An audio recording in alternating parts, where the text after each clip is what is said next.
اگر تم ان بڑے بڑے گناہوں سے بچ جاؤ جن سے تمہیں منع کیا گیا ہے تو ہم تمہاری چھوٹی برائیاں تم سے دور کر دیں گے اور تمہیں بڑی باعزت داخلے کی جگہ میں داخل کریں گے۔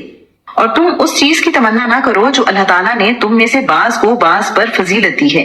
مردوں کے لیے اس میں سے ایک حصہ ہے جو انہوں نے محنت سے کمایا، اور عورتوں کے لیے اس میں سے ایک حصہ ہے جو انہوں نے محنت سے کمایا، اور اللہ تعالیٰ سے اس کے فضل کا سوال کرو۔ یقیناً اللہ تعالیٰ ہمیشہ سے ہر چیز کو خوب جاننے والا ہے۔ اور ہر ایک کے لیے ہم نے وارث بنائے ہیں اس میں سے جو والدین اور قریبی رشتہ دار چھوڑ جائیں، اور جن سے تم نے عہد باندھے ہوں انہیں ان کا حصہ دے دو۔ بلا شبہ اللہ تعالیٰ ہر چیز پر ہمیشہ سے حاضر ہے۔ مرد عورتوں پر نگران ہیں اس وجہ سے جو اللہ تعالیٰ نے ان کے بعض کو بعض پر فضیلت دی ہے، اور اس وجہ سے کہ انہوں نے اپنے اموال میں سے خرچ کیا ہے۔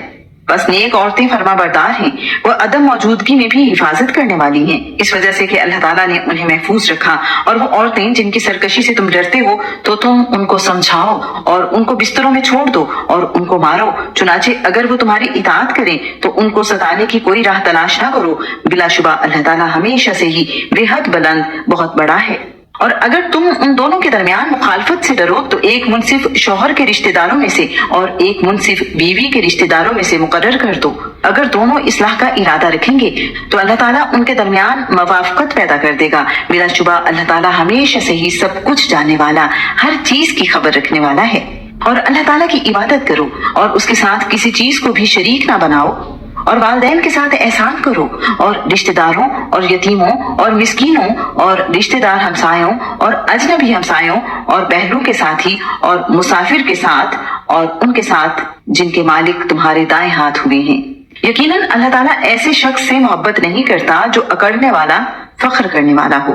وہ لوگ جو بخل کرتے ہیں اور لوگوں کو بھی بخل کا حکم دیتے ہیں، اور اللہ تعالیٰ نے جو کچھ انہیں اپنے فضل سے دیا ہے اسے چھپاتے ہیں، اور ہم نے کافروں کے لیے ذلیل کرنے والا عذاب تیار کر رکھا ہے۔ اور جو لوگ اپنے مال لوگوں کو دکھانے کے لیے خرچ کرتے ہیں اور نہ وہ اللہ تعالیٰ پر ایمان رکھتے ہیں اور نہ آخرت کے دن پر، اور وہ شخص جس کا دوست شیطان بن جائے تو وہ بہت ہی برا دوست ہے۔ اور ان کا کیا بگڑ جاتا اگر وہ اللہ تعالیٰ اور آخرت کے دن پر ایمان لاتے، اور جو اللہ تعالیٰ نے انہیں رزق دیا ہے اس میں سے خرچ کرتے، اور اللہ تعالیٰ ہمیشہ سے انہیں خوب جاننے والا ہے۔ بلا شبہ اللہ تعالیٰ کسی پر ذرہ برابر بھی ظلم نہیں کرتا، اور اگر ایک نیکی ہوئی تو اس کو 2 گنا کر دے گا اور اپنے پاس سے بہت بڑا اجر عطا فرمائے گا۔